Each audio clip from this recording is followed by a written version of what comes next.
Look around. Who are you sitting next to today? Many people will choose not to sit next to someone with a visible difference. Think about what that says. Not with words, but with silence, with avoidance, with rejection. 1 in 5 people in the UK identify as having a visible difference. That's millions of people. People like me. I'm Stacey. I was born with a unilateral cleft lip and palate. As a young child, I was happy and confident. But towards the end of primary school, I started to realise I looked different. Secondary school was awful. I was bullied all the time for the way that I looked. I would get told I looked like a bulldog or Bubba from Forrest Gump. I kept a small group of supportive friends and concentrated on my studies. Fast forward, I met Dave in 2014 and we got married in 2016. We had our first child in 2018, our beautiful daughter Neve, who wasn't cleft affected. When we went for our 20-week scan with our second child, we learnt that he would be born with a cleft lip and probably palate as well. This was the moment when my life changed forever. People would say, it's easier for you because you know what's coming. And yes, to a certain extent that's true, because fear of the unknown can be overwhelming. But there's another side to this. I know what's coming because I've lived it. So I know the surgeries he may face, the long stares, the comments, and the possibility of being bullied. I kept thinking, if I can just fill in with so much confidence growing up, then hopefully it won't affect him. But deep down I struggled, because how could I possibly build his confidence when I was still trying to find my own? It felt almost hypocritical. Dylan was born in February 22 with a bilateral cleft lip and palate. His birth was traumatic. Each time they stopped stimulating him, he stopped breathing. But then they placed him on my chest, and in that moment, the worry about how he looked vanished. I looked down and thought, he's beautiful. I just wish I hadn't spent the last few months of pregnancy anxious about how others would see him.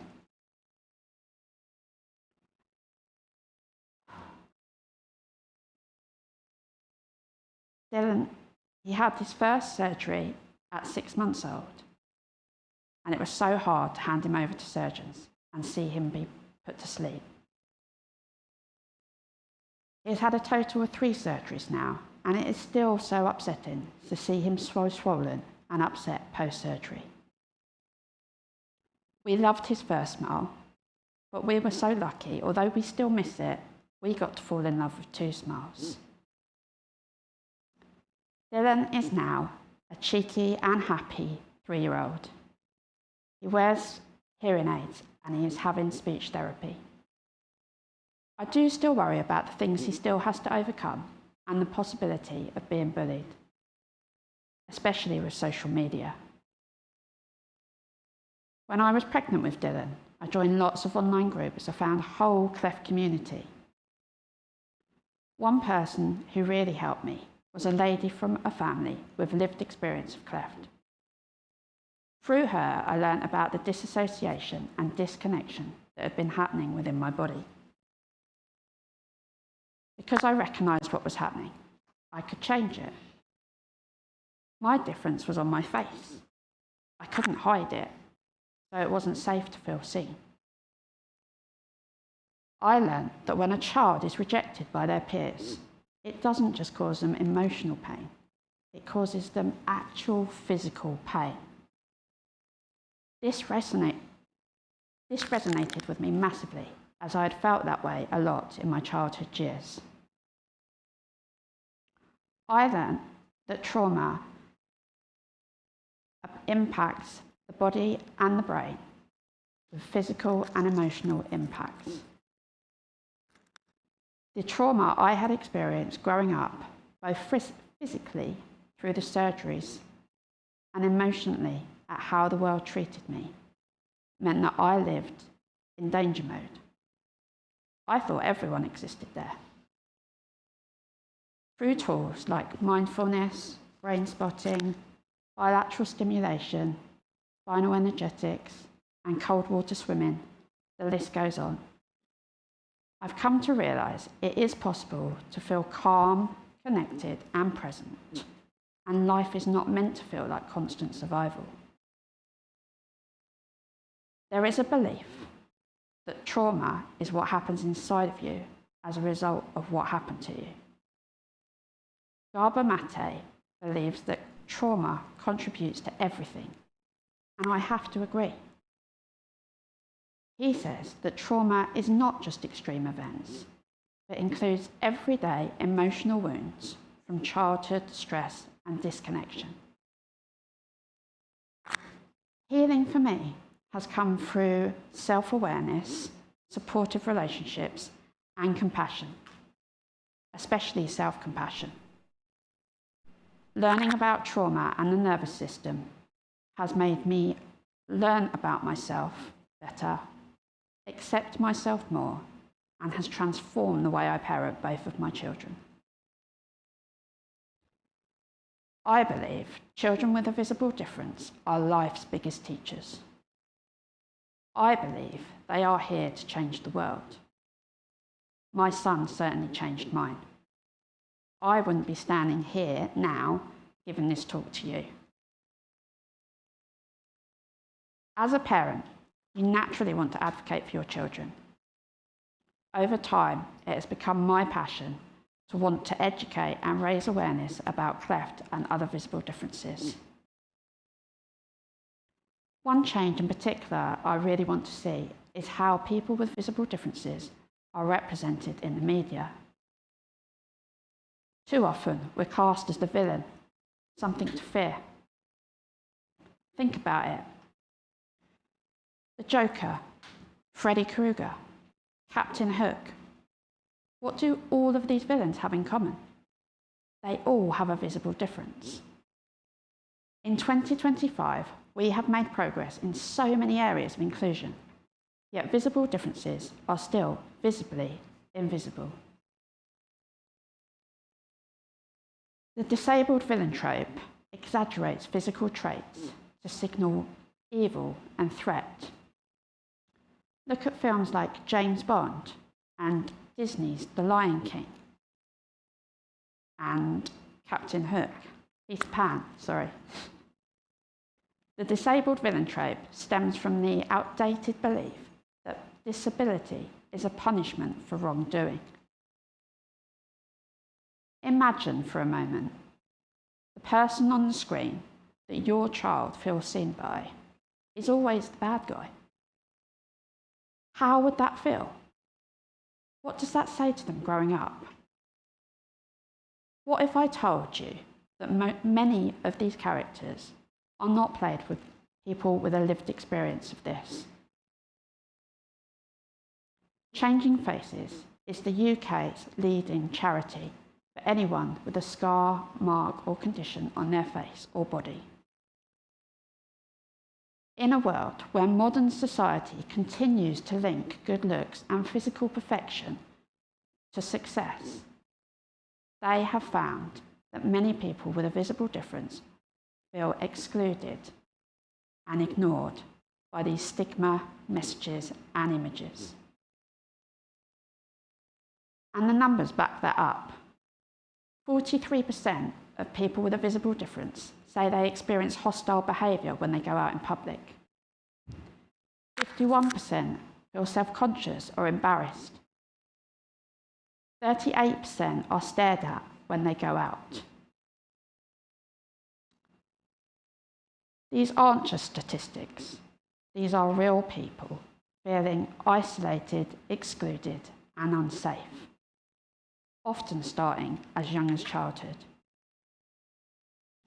You probably know somebody in your life with a visible difference. Or perhaps one day you could have a visible difference yourself. It can happen in an instant. So how do we start to change the world for people with visible difference? It begins with each of us. When I was pregnant, I felt a deep pull to use my photography skills to help others born with clefts. When I returned to my job as a medical photographer, I spoke to my manager about my idea of offering a keepsake photograph when people came to us for their clinical photo appointments. With her support, I put forward a proposal, and after months of planning, Smile Journey launched at Queen Victoria Hospitals. I have since moved trust, and I am now setting this up at University Hospital Sussex. Outside of work, I've also set up a personal project called Changing Smiles, where my aim is to photograph 700 people born with a cleft, and I am now expanding this to other visible differences too. In the future, I hope to have an exhibition, publish a book, and fill the first page of Google Images with beautiful images of these amazing individuals, instead of the clinical, sterile, and sometimes quite scary-looking images it now has. These aren't just faces, these are futures, and they deserve to be seen. You are part of that change. You have to be. Dylan is a bit smaller than his peers, but he doesn't let anything stop him. At the moment, he doesn't know he looks any different, and I just hope it continues that way. So who is already supporting this change? Aldi sells a range of dolls with visible differences. Pampers and Newbie include a baby with a cleft in their packaging and in their advertising. Films like Wonder and A Different Man are helping to shift perceptions. Even TV series like The Apprentice and Love Island have included a person with a visible difference, showing beauty, success, and strength in new ways. These are all great steps in the right direction, but we still have a lot of work to do. So what can you do? If you're a parent, talk to your children early about faces and kindness.